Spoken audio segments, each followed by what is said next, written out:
Olá, salve Maria Imaculada. Bem, hoje nós vamos falar um pouco sobre as virtudes morais.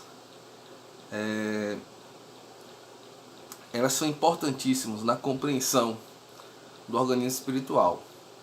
Pense comigo, se eu não utilizo de bons hábitos, de boas coisas, como é que eu posso atingir o sumo bem que é Deus? Se eu não formo o meu filho diante das boas coisas, como é que meu filho pode se inclinar para o bem? Se o meu ambiente de vida não se inclua para coisas virtuosas, como é que eu posso atingir este bem? Como é que o organismo espiritual, aquilo que eu falei para vocês, que foi adquirido pelo dom da fé e que quer desenvolver-se em nós, pode realmente fazer morada ou desenvolver-se se as virtudes elas não são bem trabalhadas na nossa vida? A gente tem uma questão que nós muitas das vezes adentramos a vida espiritual, a vida da fé, e achamos que nós não devemos nos preocupar com essas coisas. A nossa vida de oração é uma vida de uma prática, muitas das vezes mais sensível, e ela não se derrama em uma indicação de uma mudança realmente pontual, que é, de certa forma, a aquisição de uma virtude. Obviamente que as virtudes elas estão abaixo das virtudes teologais, que são virtudes superiores, são virtudes que nós recebemos com o dom da graça, com o dom da fé, tá? Elas podem ser adquiridas, tá? E elas podem existir sem auxílio da graça, tá? Obviamente, nós já tratamos disso na semana passada. E elas também temos as virtudes infusas. Mas especificamente tratando das virtudes adquiridas, ela se caracteriza pela repetição de atos. Ela vai se caracterizar por bons hábitos que nós... Por exemplo, se eu quero melhorar a minha saúde física, eu vou começar a caminhar, eu vou começar a fazer atividade, vou começar uma dieta, tá? Automaticamente eu vou, por este processo de repetição, adquirir, tá? Este é um resultado na minha saúde do meu corpo. No período da pandemia, por exemplo, quantas vezes a gente, até mesmo sem ser na pandemia, a gente se enxerta por músicas ruins, programas de baixo escalão, de coisas, até mesmo de amizades que não são muito boas. Automaticamente, quando você, para a boa saúde dos seus sentimentos, da sua psique, você vai renunciando a essas questões, você vai obter uma melhora nessas questões. Você não vai ficar o tempo inteiro ali se impressionando com coisas, com questões do próprio sensacionalismo. Não quer dizer fugir da realidade, obviamente.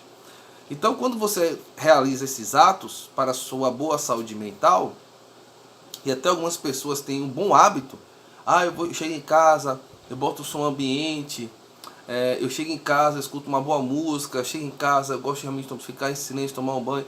São bons hábitos que as pessoas adquirem e você vai vendo que a questão dos sentimentos eles vão reordenando. Observe, nós estamos falando das duas instâncias a nível inferior que nós temos e que elas não são menos importantes, são importantes, tá? Porque se automaticamente eu não cuido da minha saúde, como é que eu vou bem viver a fé? Se eu também não cuido das minhas emoções, como é que eu posso, como é que o organismo espiritual, aquilo que é mais alto em mim, pode automaticamente reordenar as outras coisas? Lembra que eu falei que as virtudes adquiridas e as infusas elas precisam trabalhar em conjunto. Então automaticamente eu preciso ter essa consciência, tá? E se eu não me munir, estamos falando das virtudes morais adquiridas, tá?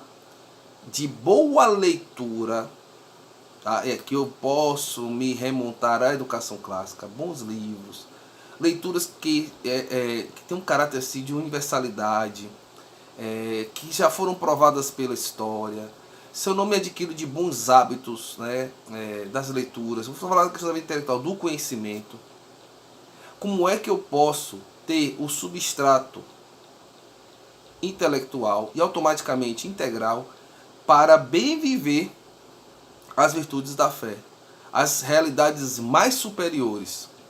Porque se eu fico apenas nas questões inferiores ou nas coisas mais rasas, eu não vou ter uma estrutura espiritual, intelectual ou até de atitude da vontade para adquirir as virtudes superiores, ou até quando a fé me mover a certos sacrifícios que eu preciso realizar, eu não tenho a força espiritual, a atitude espiritual suficiente. Por quê?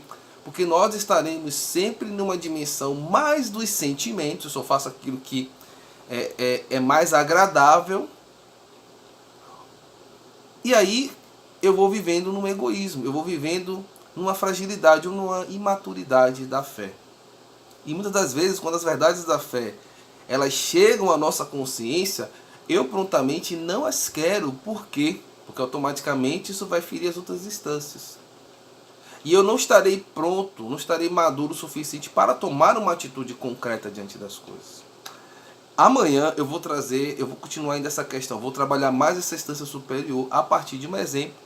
E dela nós vamos discorrer um pouco mais, tá ok? Então, fique conosco, amanhã estaremos juntos. Salve Maria.